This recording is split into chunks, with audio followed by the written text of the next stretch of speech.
We'll just modify it to ish. Smartish. Smart it can be. Go back. Have a good one. Not those numbers, it's what's there.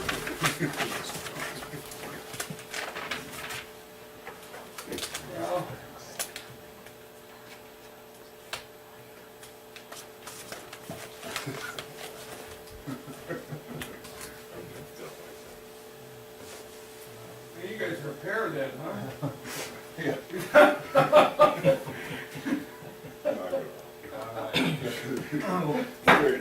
We'll call the meeting to order, and we will take up our agenda item B3. Thank you, Mr. Chairman, members of the board, good afternoon. Let me tell you a story. Let me start off with a story. A guy walks into a planning and building department on his first day of work, and one of the first things that he notices is that the software is outdated for the permit tracking and building and planning, and somebody says to him, "Oh yeah, we're just on the verge, we're going to get new software here probably this year." Well, that was 16 years ago. And same software, except for a few years ago, the company went under and it's totally unsupported, the software that tracks all our stuff. And so today represents a milestone moment. I'm happy and to be here in front of you with this item, and I only wish it was 16 years ago, not today. But that said, again, what we're looking at today is a proposal for permit tracking software with Paladin Data Systems Corporation in the amount of $51,736. And this would be for the installation and subscription for the first year. The fiscal impact would be out of Fund 100-0682-300-2300 Professional and Specialized Services. So in terms of that fiscal impact, planning and building does collect a fee, so this money has already been collected by the county, and it's waiting to be utilized just for this express purpose. There would be an ongoing fiscal impact, and that's estimated to be about $7,000 a year, since we continue to collect these fees, and even in the slow times, it's about $3,000 to $4,000 a year that we collect. And the fee for the subscription is about $10,000, so we're thinking it's going to be a hit of about $7,000. So there's a lot of information in your staff report, but the proof is in the pudding, and that's why we have Paladin here today. John Bird is here to give us a demonstration of the software, and what I'd like to do is just let him do his thing and then follow that with questions and answers, and if you have any questions on the staff report up front, I can answer them. But like I said, I got to thank the people, that the group that's here today represents the group that looked at the RFP, put it together, ranked everybody that did submit proposals, and they did just an excellent job. So kudos to them, and thanks for being here, and they're all here to answer questions should you have them too. So unless you have any questions, I yield the floor to Mr. Burt. So you were mentioning you collect a fee that you've accumulated? Mm-hmm. Yeah, for every building permit, there's a built-in fee, and it's probably in your staff report. I forget exactly what the amount is, but it is for the express purpose of tracking and using software to track, and just exactly what we're proposing to do. So this first hit is 51,736, and I think there's a little bit over that in the account right now. So there is no initial hit to the general fund, but there would be an ongoing between $5,000 and $7,000 a year for this service.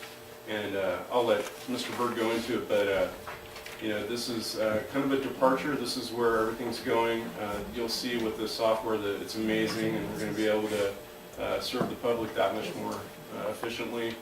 This will allow us to do things via the internet for some over-the-counter permits. So people that have traditionally had to drive from Ayden to Susanville to get a well permit or a simple deck permit or something of that nature, and spend you know, maybe 15-20 bucks on gas or more, will gladly pay a small user fee to do it over the internet. And so anyway, any questions so far? So it's taking 16 years to see what the money to get to this one today? something like that. But it pays for the big hit, not the ongoing. Yeah. So I guess, maybe we're right on time. Take it away. Well, thank you. I'm John Bird, happy to be here. Genuinely am. My mother, I just got to tell you, she poisoned me with an appreciation for old buildings and cemeteries, I swear to you. And so I drive up to your courthouse, right, the older one. And I go, wow, look at that. I already talked to these guys about the cool old jail, and I got to walk around and go, oh, that's why it's been done, the cracks and stuff. Really cool art. And then I see the cemetery, so I've got all kinds of grave markers on my phone, so I'm weird that way, so thank you so far for that. We are happy to be here. I'm happy to be here to show you what I think what we can do, SmartGov can do for you folks here. SmartGov is a cloud-based application. I want to talk about that in just a second, but first I'd kind of like you to kind of understand who we are as a company a little bit. Oop, there you are. About 60 employees, 65 employees. We are located in Paulsbo, Washington. Paulsbo is a Norwegian village west of Seattle. So we have the largest public ferry system in the country. If you take a ferry out of Seattle, going west, you'll land on Kitsap County, and that's where Paulsbo is. And so we're small. We're about 10,000 in population, and that's me in the blue shirt near the flagpole. Founding partners are right behind the sign there. Gary, Jim, and Bob. And for kicks, you were asking, I just texted, my boss is Bob, who's head cut off there. There's a button on there. There you So this is Bob right here.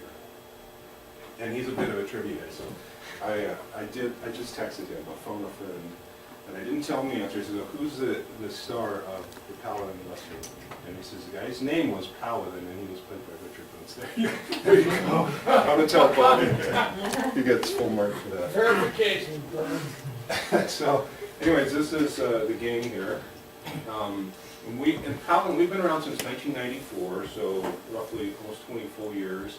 And really we do 4 primary things in Paulsbo. SmartGov is the product that I'm here to talk to you about today for permits, code enforcement, inspections, the whole deal. So we'll get into that in just a second. The reason I want to share this with you is just so you get a sense of what else we do, kind of the breadth of who we are as a company. Panoramic is something that we do for fish and wildlife. We're in all 50 states and 6 territories with this product, managing various things like environmental issues. In Washington State, it's used heavily for salmon trapping. ASLI is something that we developed for the Department of Defense. Right now, this is being used specifically by a group of Marines as well as Navy. We're hoping that that will go enterprise-wide for the Navy this year or next. We don't know yet, but you can get a theme here. We do a lot with government. CloudStream is our area for doing custom work for anything that needs to go into the cloud. And you can see there's a theme here around all of our logos of cloud. And so basically, what that means is that we embraced the cloud delivery method about 2.5 years ago. And at that time, I just kind of give you a couple of anecdotes, I would call various jurisdictions around the country and say, yes, I'll host this for you in the cloud. And I'd say, John, we need to know that it's secure. And this isn't a knock on local IT groups, because there's a lot of very talented IT folks, but I actually talked to a jurisdiction in the floodplains of the Missouri River, and he said, right now we're having floods, so I can't talk to you very long. I've got my servers up on desks. And I says, are you kidding me? So he was worried about security in the cloud, but his servers were up on desks. And I get, those are real questions, the security thing. And so those have to be asked. But what we've done is we've worked with the IBM cloud, we've worked with the Microsoft Azure cloud, and also the Amazon cloud. We're hosting this application, SmartGov, on the Amazon cloud. And it's been fantastic for us. Basically, let me give you my layman's definition of the cloud. It's basically just a bunch of computers that are connected, not throughout the building with wires, because we're all used to that. And this is your local area network where you're connected, lots of computers are connected, and you can hit a server, right? In your email, you can probably hit a server. The cloud is the same darn thing, in my humble opinion, except for those computers are located off-site, and you're just going through the internet to get to them. Now, my boss will tell me, John, that's way too simplistic, I get it, but as a beginning description, that's really what the cloud is. The Amazon cloud is very robust, and it has tons of built-in redundancy in the system. It's called the Amazon Web Services Cloud, and Amazon has literally tens of thousands of software engineers that are managing this cloud and keeping it up to date. It's fully encrypted, all your data is fully encrypted. The other thing I want to say to you is who owns your data? Because really what we're getting into now is all of a sudden your data is not stored locally. Your IT gang back here is not doing it, we're doing it. You own your data. Howland does not own your data, Amazon does not own your data, and you can pull a full copy of your data out of SmartGov every day if you would like. It's going to come to you in a SQL Server database. So you can, in SQL Server, you can run SQL report queries on it if you'd like. You can just store it on a disk so that you at least know you have it, whatever you want to do. But we're doing all of the security around it and the redundancy that's needed for it. This is just a screenshot right off of our website. You can go to our website, and this is an interactive map on our website. So you can hover over any dot there, and it'll kind of tell you which customer that is and which product they're using, just to give you a sense of we're in all 4 continental time zones. Any questions on that part so far? What I'd like to do then, I'm just going to go ahead and pull up SmartGov. And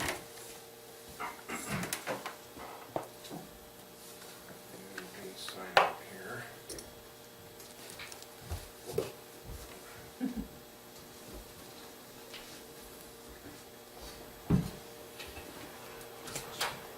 Okay.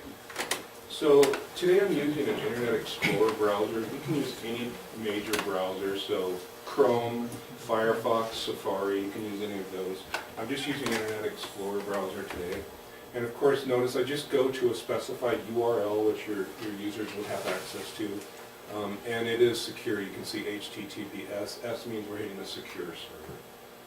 Each person has their own individual login. My name is John Bird, so mine is J Bird.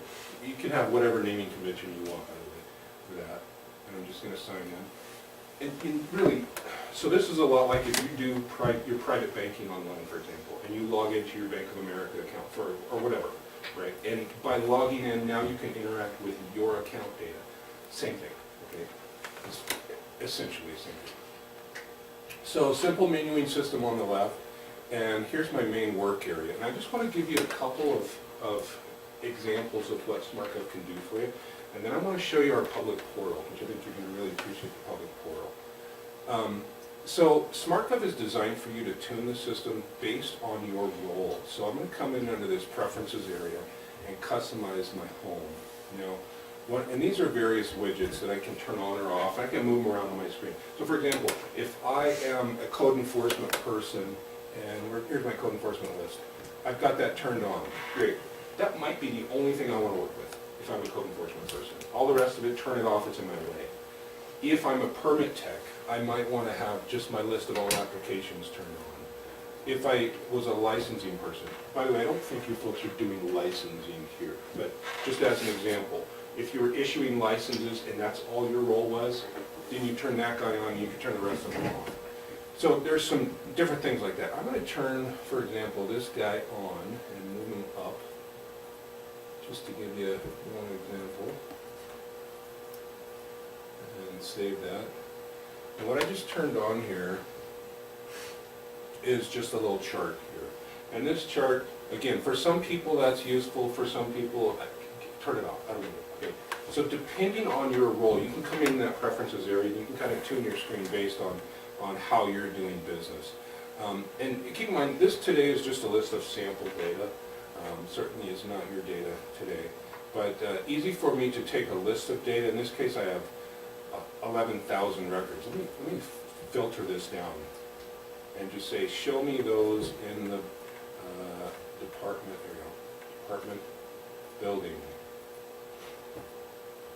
And now I'm down to 6,700 records. And I can say, well, that's still too many. Let's whittle that down a little bit more by, how about submitted date? Let's do, last 90.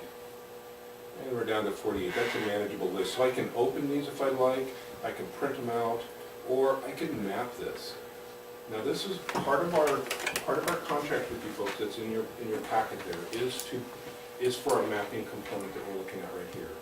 So notice that in this case, this is a jurisdiction in just north of Seattle called Mukilteo. And it's right by Boeing. Payne Field, if you're familiar with the Boeing Payne Field, is right here. And so we are delivering out of the box this topog map, street map, Satellite. We're up 1 minute right now. Satellite with labels, and this light gray map. Now, in addition to that, is that you've got some layers as well. So these are just samples, and I don't know which layers you're going to want us to bring in, but whichever they are, we can bring those in. Could be streams, could be zoning, or whatever. Wetland. Wetlands are a big deal for us in Washington.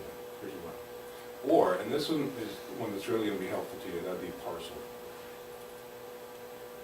And assuming that your parcel layer is built with your parcel data in the meta filters here, what that's going to enable me to do is click on a parcel, for example.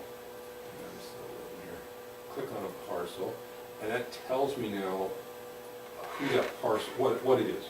So for example, the owner, the addressing, if there's a permit already on that parcel, in this case there's not, but I could create one right here. I could even do what's called a proximity search, so I could say, show me the properties in the surrounding 100 foot, and this is going to go out and do that spatial query for me, and now I can download a list of those property owners. I'm not sure if you folks do this in planning, where you're notified, okay? So now I can, just going to come to me in Excel, here's my addressing information, now I do a mail merge, and okay, pretty handy stuff for that. So there's a number of things that can be done here. This is all, one of the things I'd like to show you is that I'm showing a permitting department, a code enforcement department, licensing, which you're not using, but this can be modified quite a bit, and you decide who your administrators are. We don't care, you can all be we don't recommend that, but as many administrators as you want, right? So that enables you to come in and define, let's do department. I can create a department, let's just create a new department, and we can just call it whatever we want, and give it a description and make it active. And I just want to do this real quick so you can see how fast this is for me to create a department in my list. See, here's this thick one here. So what I'm trying to show is that, so let's say your public works folks are going to want at some point to come into this. Here's what you need to buy for me for that to happen.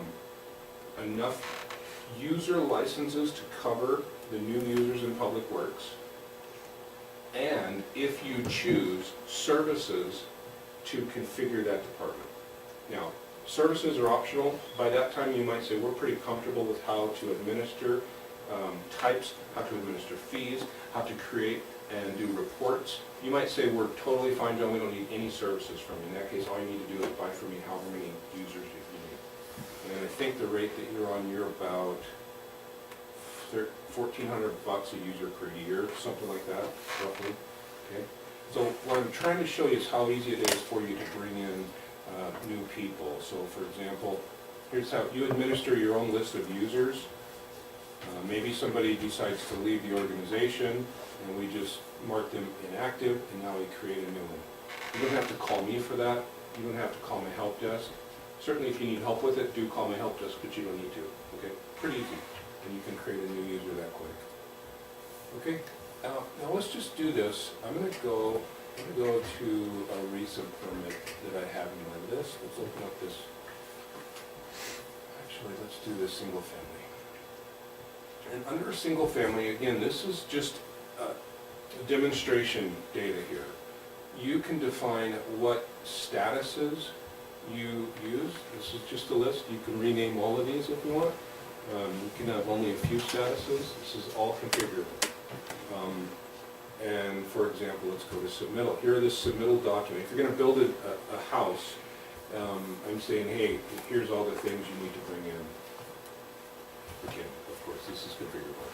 You define what's specific to you folks, how you do business. And you define that by permit type. Okay? So you're building templates for each type. Workflow. Here's where I can say, okay, step one is we've got to set up the file. Somebody's got to do that. Here's their checklist. Is the demo permit ready? It doesn't apply. How about the school mitigation? Is that done? It's in progress, so on and so forth. And so all of these steps can be assigned to internal city staff. Now, once you get to a certain point, I understand you have an outside plan review agency that does work with you. A couple ways that could be supported. They can either have a user log in, where they're logging in, and we have plan review right here, electronic plan review, where they can say, well, here's what I need to do, here's how many hours I put into this guy. Puts my name in as the user that declared this number of hours, and I can save this. This is going to go into my fees area, by the way. When I say I worked 2 hours on this, that's going to translate to how much fees are going to be owed. So your outside plan review group, they could easily be a user on SmartGov, or of course, you just pass it off to them and they cannot be. How are you going to go about it? If you want them to be in the system or not. Notice that these yellow stickies are a place where I can attach a note and or a document. And actually, I'm going to show that back over here. I can attach, let's say it's just a general note. It's my house plan, for example. And let's just, actually this is like a commercial thing, but that's all right. So we're attaching this particular document, and now I've got a little green check here. So I can retrieve that by clicking here, or any notes throughout the entire permit, throughout any of these tabs, are going to coalesce on this Notes tab. So let's see, here's the one we just attached. And I can open this up.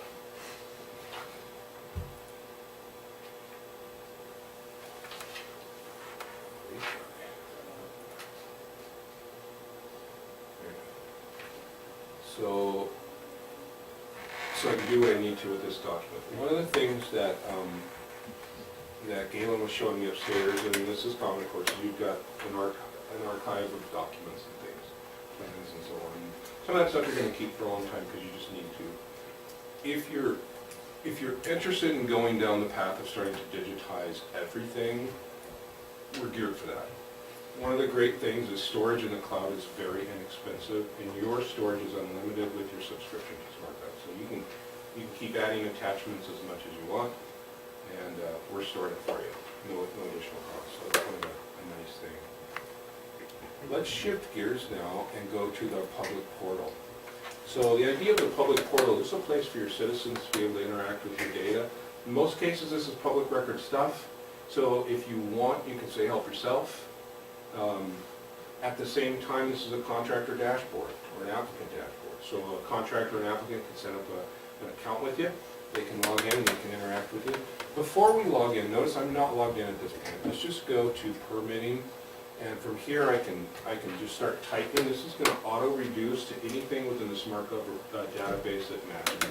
I type in a 1, whole bunch of stuff matches it. I type in, is that a 2? It's just changing. Let's see if this thing gets up here. Okay, so I can click on any one of these and open this up. This is actually a permit, single-family residential permit. And again, I'm just public looking around. Okay. I can see geospatially where it's located. This is interactive. I can see the people that are associated to this, contacts, contractors. I can see details that are part of this permit. Now, one of the things I want you to understand is that you control the level of transparency that's being offered here. Just because this is public record stuff doesn't necessarily mean you have to put it online on a public portal like this. So what you could do is you could say, go ahead and show all single-family residential permits to anyone that wants to look. However, turn off the contact names. You can do that. So you could turn off any one of these modules here. You can say turn off, or you can say, you know what, let's not show them the submittals or the fees or what have you. So that's going to be up to you folks, is how, with the level of transparency that you want to do. I'm just going to back out and let's come back a different route here. This advanced search here.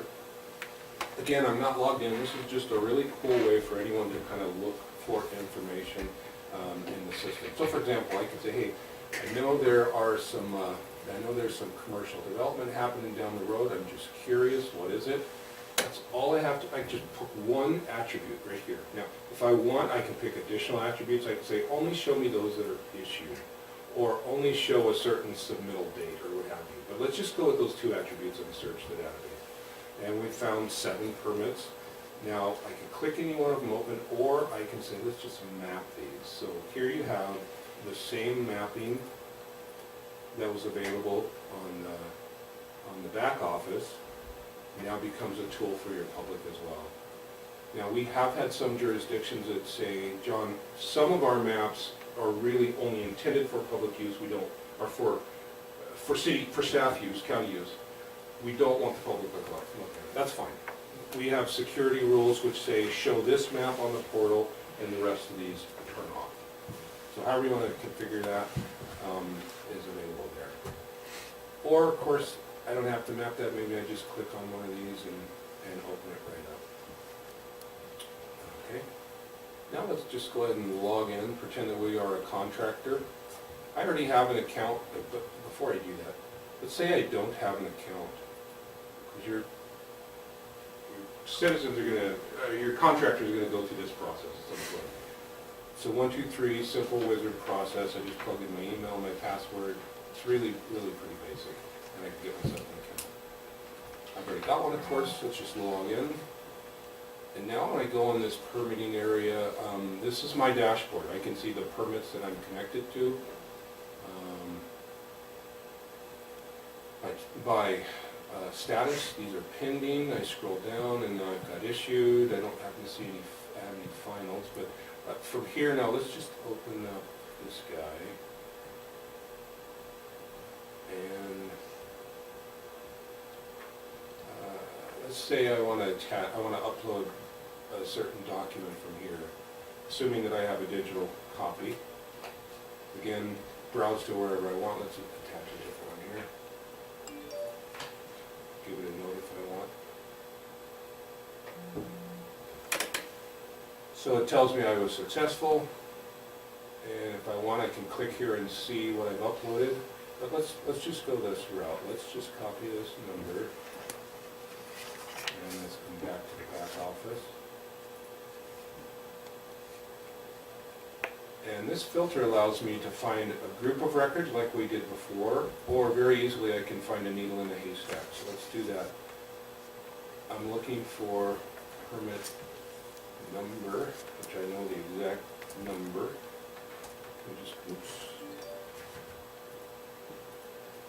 There it is. Where's my sales?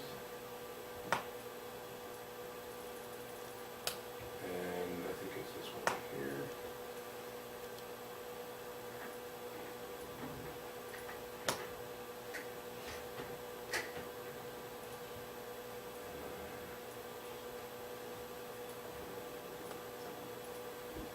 So that's how easy it is for me now to then retrieve this document as a staff, as a county staff person.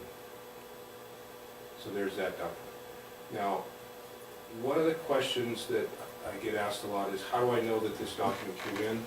Presumably, someone uploaded it, 1:30 in the morning in their jammies in their home office. Okay. One of the things that we do have in SmartGov is what we call event subscription. These are various discrete moments within the life cycle of a permit or a plan in action or what have you. And as staff people, you could say, hey, I would like an email when this one happens, or what have you. A number of these are related to a portal as well. So that's how you're going to know that something took place on the portal, is you just check the box, you say which departments you're associated to, building and planning, and I select, and I'm ready to go. So pretty easy way for you to get information on what's taking place in the system. Any questions? I told Galen I could go for 2 hours. If I know that. John, maybe you could talk about migrating the existing Black Bear to that. You can, Supervisor Cowboy. I had a couple of questions. The first one is, we were just talking about the Black Bear or whatever. Yeah. What's your guys' company? Are you guys ready to fold shop, or are you guys gonna stick around for 20 years? The question has to be asked. I mean, when a company goes out of business, and God bless them, the Black Bear folks pre-sold their next version, which they called Ursa. I don't know if you folks were part of that mess or not. Yeah, we paid for it. We paid for it, yeah. And then they went out of business. One of the reasons that I like to show you everything that we do as a company, that earlier slide, the various verticals that we're serving, is to illustrate the stability that we have. So, at the end of the day though, that's just my opinion, what can mitigate that is the fact that we put our